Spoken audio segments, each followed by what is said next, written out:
Oh man, what's going on, everybody? I decided to come back live tonight because it's hot in these what you call it streets. These I don't know what streets they're called, but I had to come back because I'm getting like emails. My emails are blowing up. People talking about how now this whole thing about Elizabeth's death and everything is like splitting up families, like black families. Again, I expect people in the UK to be fighting over this, but I'm talking about black American families. People are like stop talking to each other and canceling each other, and I'm saying, what? What is it like that? I expect it even in like the British colonies. I expect whoever's a part of the British Commonwealth to be going on like that. But I'm talking about here in America. I mean, like African and Black Americans or whatever you want to call us. Y'all in the comments, what is going on, y'all? What has happened? What has happened? I'm rare. I normally have words for things, but this. I mean, y'all help me understand what's going on. You know, why are people literally sitting up here, um, breaking up their family over this lady? It's just not adding up.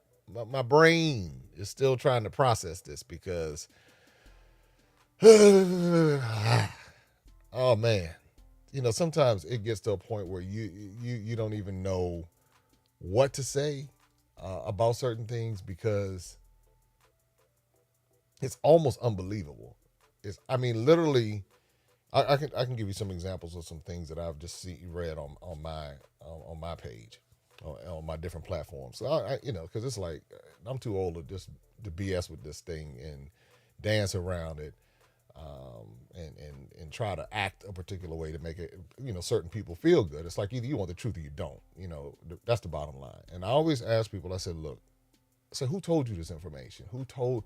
Because you get a lot of rebuttals. Well, she oversaw, decolonization and all this, that, and the other. But they don't mention the dirty draws. They don't mention the Bow Bow rebellion. They don't mention what was going on in South Africa. And I'm talking about the Bow Bow. I'm talking about under her. I'm not. Well, that was a long time ago. And then I asked people. I said, well, who told you this? And nobody's been able to tell me this. It goes crickets. It's like, I said, where you get your information from? Where are you getting your information from? Crickets. So it's like they're repeating these facts. Where'd you get your information from? Let me give you a good example about why we should analyze where we get our information from. Because just like in America, what they're trying to do, this whole thing of erasing from the curriculums a major part of American history to make it more palatable for certain ethnic groups to feel comfortable. So now, if someone comes up in that particular school system and they have received information that has been glossy, they've received curriculums that omitted major parts of history. Now, one, this is a slanted worldview, and so these people are coming along and they're saying, okay, this is history. So now I'm talking about, just let's fast forward a little bit. If we erase the actual history of what has occurred in America's dark, not so past, and even historically within the past 100 years, if you erase that and then you teach people, oh, these wonderful things in America, as if the critical eras of civil rights and all of that and all that stuff didn't happen. So just get rid of that. Now that person walks around repeating that information, which is part half information, maybe misinformation, and now that person is going to go teach the next generation misinformation. So I ask people when they come and they say, well, she was this great leader and she loved people and she did this, that, and the other, and she tried to help this, that, and the other, and she opposed this, that, and the other. Whenever I hear somebody say it, it always sounds like a talking point. And I say, well, who told you? Crickets. But I guarantee you that when you get to the source of this information, it will go back to one of those colonized, and I use that term so everybody understands, colonized educational systems. And and now this breaks up families, and I'm telling you, this is why it's so wild, because in America, this is what is happening. Most of us got our information from Western media, British monarch friendly news. This stuff is running around the clock and everybody's saying this. And so we eat it up and we don't even question it. And that's a problem. That's a problem when you don't question the source of your information and you just believe it.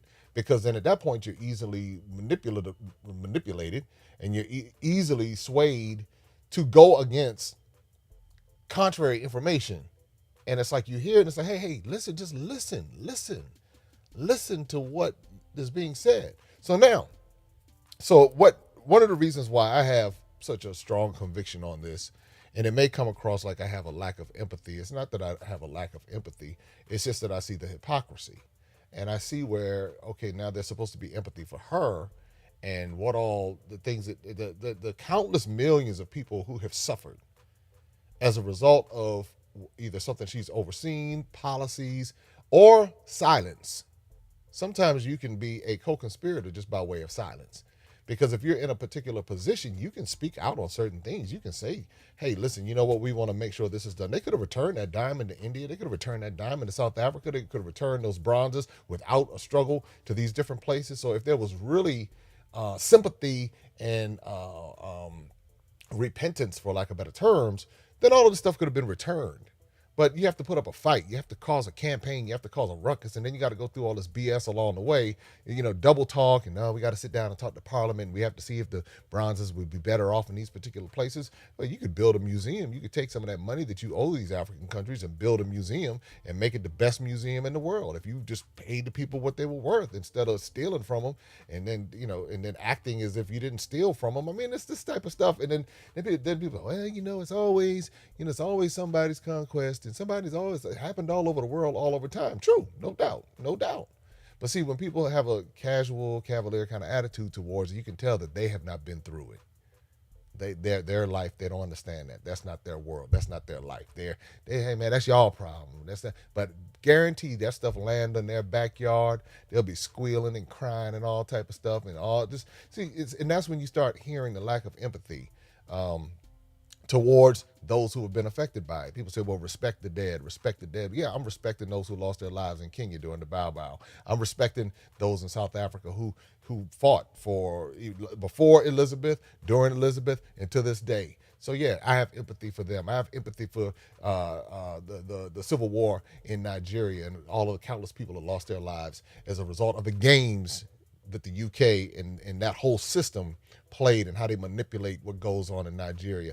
I have sympathy for people who are struggling in many of these different African countries because of the policies that have been put in place by those particular, whether it's the British, the French, the Portuguese, the Dutch, the Germans, you got one Spanish in there, the Italians, and so you begin to see this recurring theme over and over. Yeah, I respect them. I respect all of those people who lost their lives in the not so distant past as a result of the policies that she could have easily spoken out, but didn't. Could have acknowledged, but didn't. And so we talk about all this stuff about Black Lives Matter and all this other kind of stuff. When people say that and they can sit up there and cry over this lady, and then they talk about Black Lives Matter, it's like there's a disconnect in their mind somewhere, because it's like you can't have both. You can't talk about, because she clearly didn't care about it, and that system doesn't care about it. That's the reality. And so giving people crumbs when you owe them loaves of bread is no sort of way of restitution or anything. That's BS. That's what it is. And so a lot of people, consume that. And so so when they consume it, then it comes out of their mouths. And then as it comes out of their mouths, then they spread it. And so somebody has to stand up and say, hey, listen, dude, where'd you get your information from? Well, I read it in a book. Who wrote the book? Well, now, I'll help you understand what crystallized this for me is when I go to these different countries and I see the results of what this stuff has done and is doing. I stop and I look. And I said, well, why is it like this? And I'm talking about in particular when it comes to Africa and Anglophone countries, English-speaking countries, where they've, forced the national languages to be English for whatever reason. Well, because it's their colony, so they can do that. So I look around and I say to myself, I said, this land has gold, oil, everything that anybody could ever want. The one part of the world that does not need the rest of the world is Africa below the Saharan desert, most of it, because it has pretty much consistent weather all year long. It can grow pretty much all year long.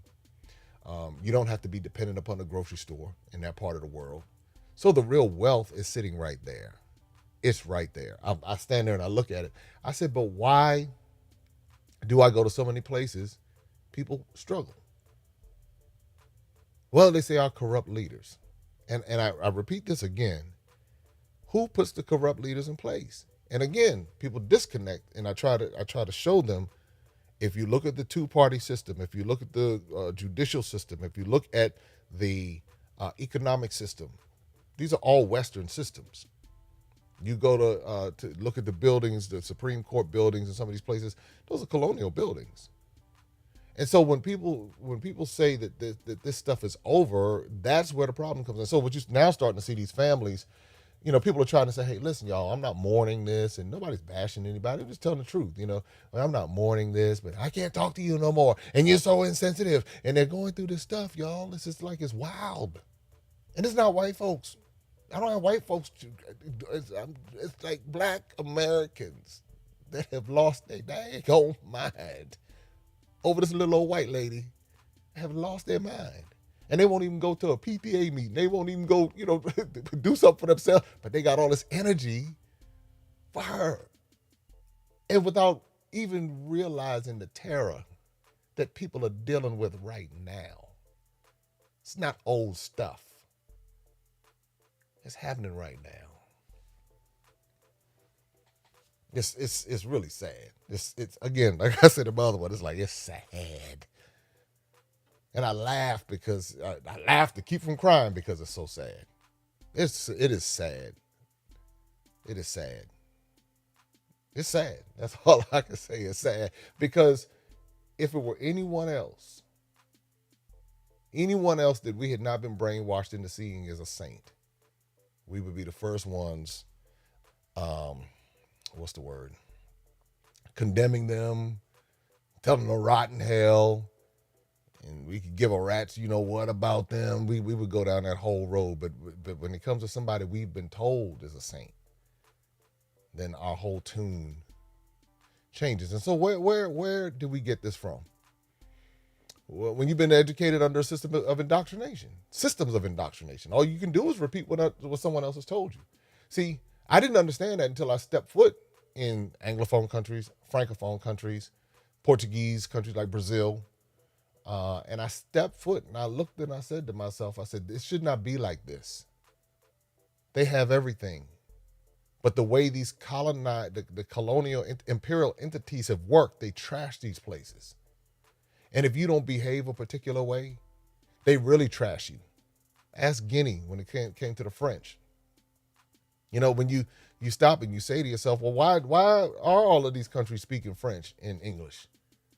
Well, because somebody came and they said, no, we're going to force this upon you because you don't have a military capacity to do anything to stand up to us, and we're going to force it upon you. This is what happens when conquest happens. We are the victors, so now we're going to tell the story. And when we tell the story, we're going to tell you to tell the story in the way we're going to tell you to tell the stories the way that you're going to repeat it to someone else. See, the reason why I had a conversation yesterday with my Aunt Betty, and I got a lot of good footage. I talked about this. I'll share snippets along the way. But I asked her, she's 85, and I asked her what life was like growing up for her, and she told me, she said, we weren't taught anything. She grew up in Virginia Beach area, Chesapeake area, did not finish high school, had a child at 14. She got pregnant at 14, had a child at 15. Her mother my grandmother forced her to get married at 15. She didn't know anything about anything.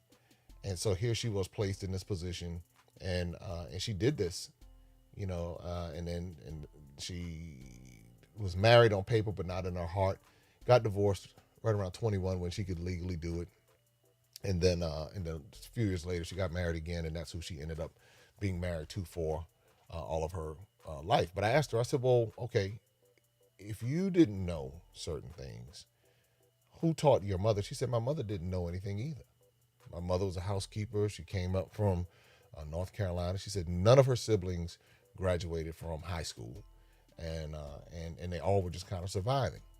So now, if you begin to think about it like this, and you start thinking about education during that time, the primary source of education, if you weren't in school, was going to be in your religious setting. And Elizabeth's supposed to be like the leader of the Church of England, so she's supposed to preside over that as well. But you begin to understand that if your information is already skewed, if she's one generation, my aunt is one generation before me. She's my father's sister. And then her mother didn't know anything. And then I can only imagine as you go further back, didn't know anything, didn't know anything, didn't know anything, didn't know anything. Now, some people's families were different, and they had some people that were picking up some of the Western education and all of that.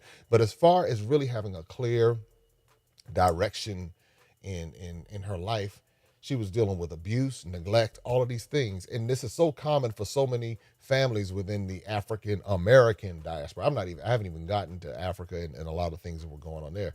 But when she was talking about it, and I was like, wow. So she was just surviving along the way. So for many of us, if we really go back and start looking at who was teaching us and who was teaching us and who was teaching us, it's going to lead right back to white supremacy.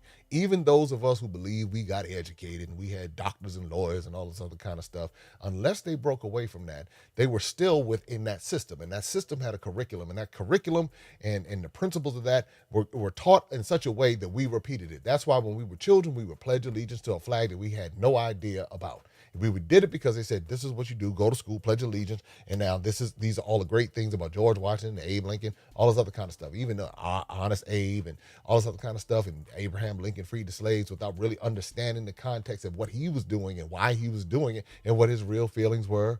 And, Lyndon Baines Johnson, he did this sign or whatever this guy, and then he's in the Oval Office saying all types of things and using all types of derogatory terms about black people, brown, whatever you want to call us, African Americans. He's using all these derogatory terms, and so I go back and I say, if this is what was happening on the educational level and the political level, what do y'all think was happening on the religious level?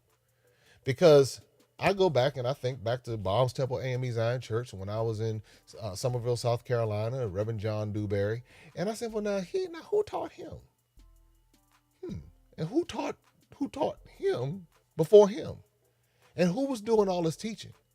And then when you really get the account of it, when you had people and you uprooted them from their indigenous lands, wherever they may have come from, and now you transplant them into this foreign land that we now know as America, and then you control their education.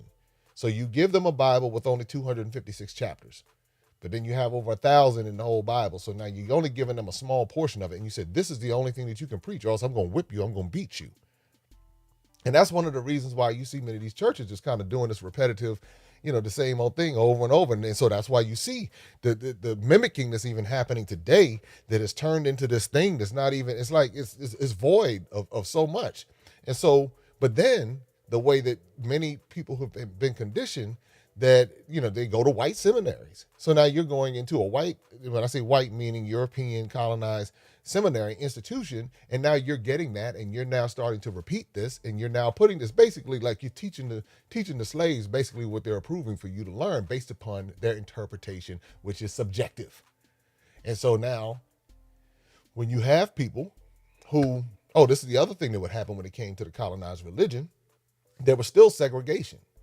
And so if you had people who wanted to be a part of your particular religion, and then you segregated them, you said, no, you can't be a part of it, or you have to sit on this side, or you can't come in, and you have to listen through the outside. Then they said, well, okay, we're going to go form our own thing. And see, anytime money gets involved or control gets involved or something like that, now people get in a position of, greed. People are people no matter what. I don't care what your skin color is. People are people.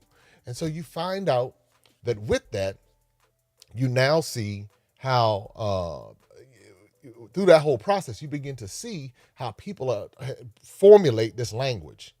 And if they tell you that so-and-so is great and you don't question it because you don't know anything, you barely know how to read. See, this is what gets deep. A lot of people there was so much illiteracy going on for that particular system that people were easily exploited. And this is the thing. I tell everybody, be careful about thinking about the world through our lens. Because if you go back 100 years and understand the level of illiteracy in so many different places, not even 100 years has come to today. See, it's hard for us to fathom it because we have all of this information age and everything is right there on our fingertips. But let's go back 50 years in the level of illiteracy and people not being able to understand in this particular system didn't mean they were stupid, didn't mean they were dumb, didn't mean they were deficient beyond the fact that they didn't have access to the information. So, so when you start to understand this, and that's why it's important to talk to your elders. And get the real story from them. I'm telling you, Aunt Betty gave me the jewels. I'm telling you, shoot. I said, you've helped me to understand a whole lot. Because I had relatives telling me that my grandmother was a saint. She did this and she was an entrepreneur. And she was an entrepreneur, but they didn't say she was hell at the same time. You know what I'm saying? So Aunt Betty could say, yo, she would get dressed up, she would go to church, but she would leave us dirty. My sisters would have their sanitary napkins stored underneath the bed because they had dirty bras on and all kind of things. And my mama, she went out and did her thing, and she was renting rooms and she took care of herself, but she didn't take care of us. Now, see, she gave the real, but other people gave me a whole different story, which made her sound a completely different way.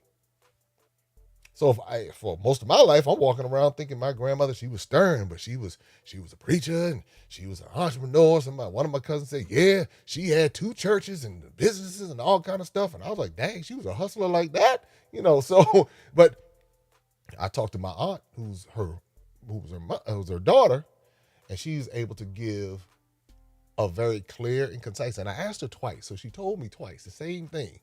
And so when you get an 85-year-old that can tell you the same story verbatim twice at two different times, there must be something credible about it. That was one of the things I was like, okay, all right, there's something here. But again, when it's almost like, and the reason why this is so important as far as like black families and fighting over Elizabeth and breaking up and not talking to each other over Elizabeth and saying some of the most childish things over Elizabeth. It's like, yo, the reason why much of the dysfunction, the stuff that has come down through the years, and it's not because she's only like 96 years old, so you can't go but so far. You can only go back 70 years. But that system, and what's happening is now that system is being celebrated. And now is the time to put the pressure on the system to say, we see you. And the system might not even care because it's been so cocky for so long. But one of the things that happened, one of the reasons why that whole British Commonwealth came into play is because those in particular, those African colonies became a handful to try to manage. And so they're like, okay, we got to figure this out, because if we try to manage this ourselves and send our governors down there and we just don't have the human resources to be able to do this, however, we can use you. We can pimp y'all out to do it to yourselves. The same way they would do it on the plantation. Same way they do it today. You get the HNIC in position and he acting a fool or she acting a fool because she finally got a little power. And so she wants to exert that power all over the other people that she sees who look like her or he sees that look like him. So they understand this tactic. It's been going on for hundreds of years. But until we stop long enough and get up out of our colonized feelings and stop and say, you know what? Something ain't right, because I'm sitting. Let me just stop and think for a second. Is there something to this? See, that's the person who will break free from the madness. I was caught up in the madness too. I never once. It wasn't until I started realizing, but that when they started like on the religious tip, you would always look and see if you just like go on Wikipedia, and look at like all the theologians. The vast majority of them are going to be European, white, very light. That's what it's going to be. And then you ask yourself, did God like not speak to like people with melanin? All these melanated people in the world, and the only people he talked to were like European? See, a lot of people don't like that. But someone is disingenuous if they're not willing to go down and analyze it and say, well, wait a minute. Well, so nobody did it? Or if they did, obviously there were some people out there that were going and but then the other thing that we have to understand, even when we think about religion, we think about it from our context. We don't even consider the fact that there were days in month, the calendars were different. So now when we're thinking about 1,000 years, that might not have been 12 months, Saturday, January from December with a 7-day week or whatever it is. It might be a completely different calendar. It might mean something completely different. But again, I'm saying this because So much has been influenced, and we speak from a modern context without understanding how deep this stuff goes. So when families start fighting each other over this, it tells you that this thing is really working. Whatever plan has been put in place, when families start fighting over this lady, they don't even know any. They don't even know the lady. All they know is what they see on TV. They hadn't even spent time. They couldn't even spend time sitting down talking to her, have a real conversation. But the very people that they grew up with, spent time with, know all of a sudden she can spark something in them to have this rift where people don't even want to talk to each other anymore. That's sad. That's sad. That's sad. But it's happening. So, hey, y'all, I'm not going to keep you too long tonight. I just wanted to drop this in here because people were hitting me up. I don't know. Y'all chime in the comments. I may, just know if I don't respond to a comment, I didn't see it. I got a lot of comments. I'm not going to be able to respond to all of them. If I glance through them, I will, take a note. But hey, the more we talk about it, we got 2 weeks to get this all out. So, and after that, we'll see. So we got to throw everything up against the wall and see what sticks. Something's going to stick on somebody's mind, and they're going to go and they're going to continue to march forward and tell whatever information. So again, like for me, I get my information firsthand. I can look and see. So who told me? Me going and standing there and seeing, me looking and seeing the result. I stood in Togo and Benin. I said, wow. I see how the French did this. I see it. I see how the French love Senegal. I said, wow, the French must really love Senegal because it's so nice. Roads, paved roads, beautiful, everything. But I go to other places and it are French territories because they're still their territories because the French still control their currency through the CFA. I think it's CFA. They still control their currency. I said, wow. I said, they really love Abidjan and Cote d'Ivoire. All right. And I go into hotels and you see all the little black people, sucking up to the French leaders and stuff as far as on the pictures on the wall.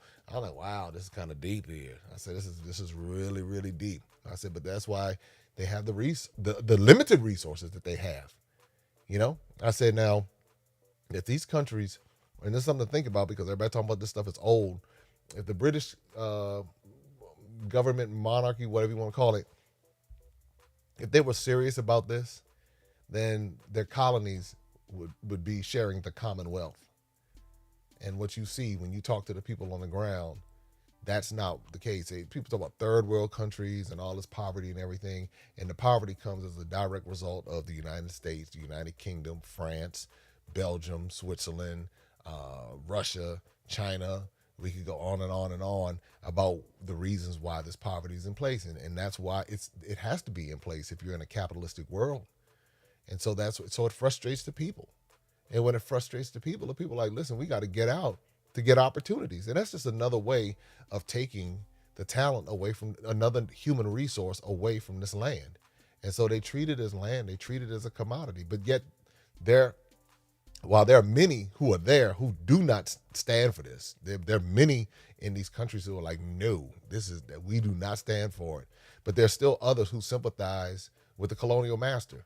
And as long as the people sympathize with the colonial master, the oppressor, then they will always be oppressed. They can go to college, they can do all of these different things. But when they graduate from college and there are no opportunities there because all the opportunities are in the colonized countries and they put up billboards on the side of the road saying, study abroad, come to us in Canada, come to us in America, come to us in the UK. This is where you want to get educated when those same institutions could literally and they have great schools. And let me say this, they have great schools in many of these countries. But if those places, those study abroad programs wanted to really be about it, they could put the program right there in those countries. But understanding that if you attract some of the best talent and move the talent out of the country, that's a resource that you now have to transplant into your country, and you can make tax revenue off of that person. That person will bring its business and its know-how and its talent, skill to the particular country, and you can keep building your gross domestic product. You can keep doing that. And that's just another resource that you've stripped away from those areas. And so, that's just how it is. I mean, if you talk to many young people in these different countries and they go to school and they come out and they're like, well, wait a minute. Okay, I have my degree, but where are the jobs? Where they're like, where is this? And it's not that everybody doesn't have an opportunity, but a lot of people don't have the opportunities. But see, when you don't understand the source of why that is, and you have been trained to focus on your corrupt government leaders, and this happens in America too, and take the responsibility away from those who are doing the stripping down, I'll give you this last thought. Any president who has stepped out of line was either killed or removed by coup. That is how it has happened. Any president. You can go back to Kwame Nkrumah. You can go back to Lumumba. You can go back to my man down in Haiti who just got killed during a couple years ago. You can go back to Gaddafi. You can go back to you can just go y'all look it up. You can see all the different presidents that were killed by their own people. That's how it appeared. But who funded that? See, a lot of people don't know the United States funded the coup that ousted Kwame Nkrumah. These are things that people just don't. Some people do, of course. People maybe in Ghana know, but a lot of people around the world, they don't know all of this stuff and how it works. They say, oh, they got civil wars happening in Africa. Why do you think they have civil wars? Why do you think they have coups? Because you have people who are in non-indigenous systems and they're trying to fit into systems that were not even designed by them. So now they're forced to play in a playbook by rules that they didn't even create. And if they don't play by the rules, then they'll get someone else to come take them out because guess what? The players have the military, the guns, the arms, all this other kind of stuff. And who's going to stand up to that? But we're in an information age, and I don't want it to sound hopeless. I just got to be realistic about it. Please don't destroy your family over this lady, y'all. This it's not making sense. Please don't destroy your family over this lady, because she didn't care nothing about your family. And some of those people you grew up with, y'all played in the pool together. Y'all got the same blood, and y'all fighting over somebody who has murdered people, a proven terrorist. And y'all fighting over her. Come on now. We got to do better. So anyway, that's all I got. Please subscribe. Hit that subscribe button, the notification bell. We're going to keep on rocking this out. Information is power. And that's what we want to do, give you information, give you something to think about. Be sure to share this so somebody else can get information. So we're not walking around in the dark, blind, broke, busted, and disgusted.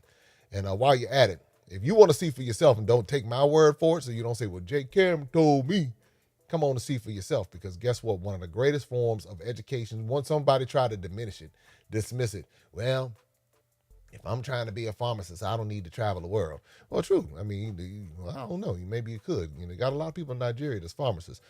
But the deal is that when it comes to internal knowledge, education, when it comes to that, it broadens you as a person, and you see things, you experience things. And you have a different level of conversation too. That's what I hope for people, and that's why we curate these trips, taking people all over the continent of Africa. We're going to open up Brazil and Colombia, adding them, and we'll be going to the islands, all a part of the African diaspora. And I might even find me some African diaspora up in Europe somewhere. Just know we do a trip to Europe, it's going to be African diaspora. We're not going to be taking y'all up there to be, worshiping the Eiffel Tower and all that now. So you're probably not going to get no trip to Paris because the Eiffel Tower was stolen iron from Algeria, but that's a whole nother story in and of itself. Just so you know, research it, check it out. All right, so here's the deal. Be sure to like, subscribe, share. Talk to you soon. I want to welcome everybody to Tanzania. Now, does everybody know the theme for this trip is to what? Relax and what? Enjoy. So I think everybody can tell we're going to have a good time already. Apply the heat and the balloon will rise. I came from the mud. There's dirt on my hands. Strong like a tree. There's roots where I stand.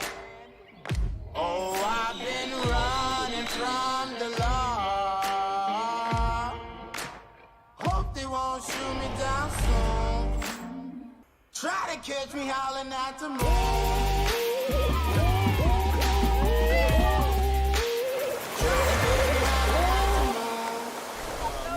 top line, it was special.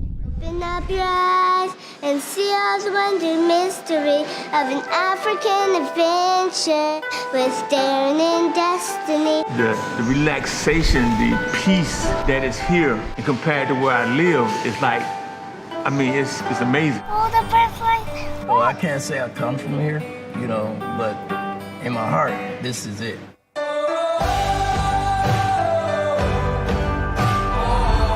It's just been beautiful, being able to see all of the nature, all of the animals. It feels like I'm in a movie. It was a learning experience just to see, you know, what the country looks like, how beautiful it is, to see that it's not what they show you on TV. It makes me want to see more of Africa, to learn more about Africa. Home, I had always done a lot of research on different parts of Africa, so I knew that some of the conceptions of Africa were not true. We've seen it all. You hear me? Birds. We've seen grass. We've seen it all. It'll change you within. I mean, you need to see it. I mean, you have to come.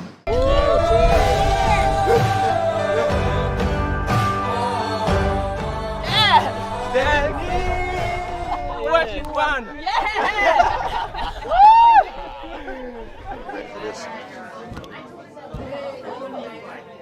Well, hello? Hello? Where? Good to see you. How you feeling? Last time I saw you was in Ghana. Hello, everybody. If we can continue to find a way to bridge our differences and, you know, really come together, come to Africa. A lot of people really want to come here. This trip is not only a trip, but it really is an experience, and it's a learning experience. We've already learned so much just at the table. So I'm excited to be here. I'm glad to be here, and I can't wait to continue to learn and just be with all of y'all. I quite didn't want to come to Africa, okay? And when I came, I got here, they were so kind. And I like, oh my gracious, then I got to meet you guys, and y'all started telling me about the trip. And I said, okay, this is gonna be fun. So now I'm kind of excited. My wife said, well, you ain't got no excitement, but now I'm looking forward. So, hey, I'm hoping one day I can have the same testimony as you guys, and I'm just glad to be here.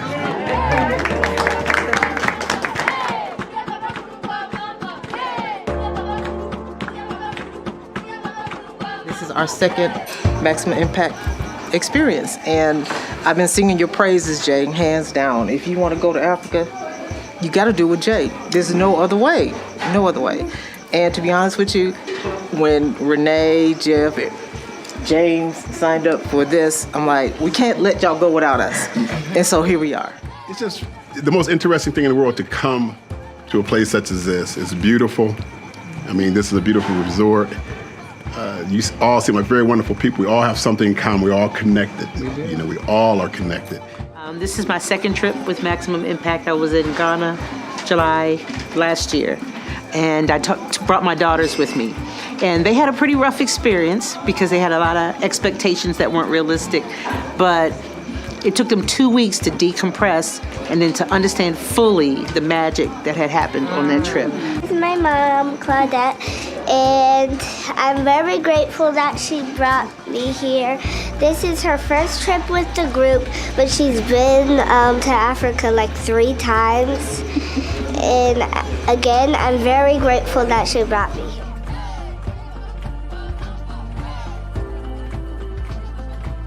This is my second trip, and I'm going to have a third, a fourth, and a fifth. And I tell you, I'm still excited about all the things that I'm experiencing. And you would think I've been to many countries, I traveled a lot, but I've never been to a country where people look like me. Everywhere I went, I always had to fit in. And that, you know, was kind of traumatic for me after coming here and being received the way I was. I'm just looking forward to the whole itinerary. You know, it looks really, I know it's really well organized, and looking forward to the whole thing. So glad to meet everybody and look forward to meeting in person and talking. Hi, my name is LaDanya. These are my parents, and I'm really excited to be here. I'm 21 years old, and thank you for hosting this trip and bringing us all here. Hi, I'm Faith Benson Lettle. These are my parents. I'm from Akron as well. This is my college graduation gift.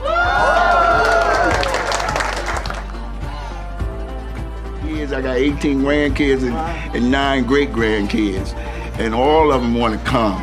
Because I was so excited, thanks to Jay. I was so, look, I walked through the streets of Philadelphia lifting up Africa.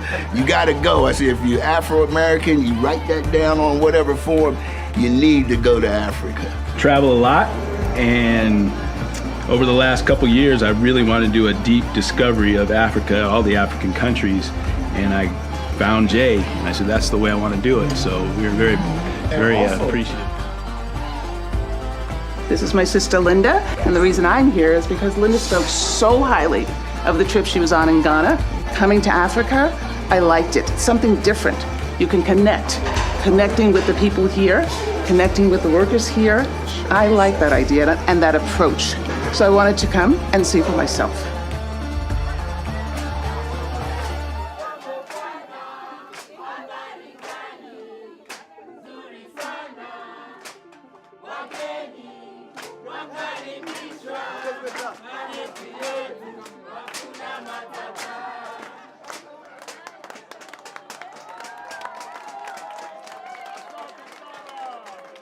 I remember it was November 2020 when Mr. J. Cameron visited us. It was during COVID pandemic. Imagine we have 32 rooms, but he was accommodating only one guest, who was J. Cameron. Then J. Cameron told me, I promise you I'll bring you a group. Okay. On behalf of Airport Planet Lodge, we are here to express our sincere gratitude to host you here today. I can't imagine doing Africa without being on a Maximum Impact tour, because being with a group like this just adds so much more to it. Open up your eyes and see all the fun and mystery. Take an African adventure with daring and destiny. From the mountains to the shore, so many things to explore. Take an African adventure with daring and destiny.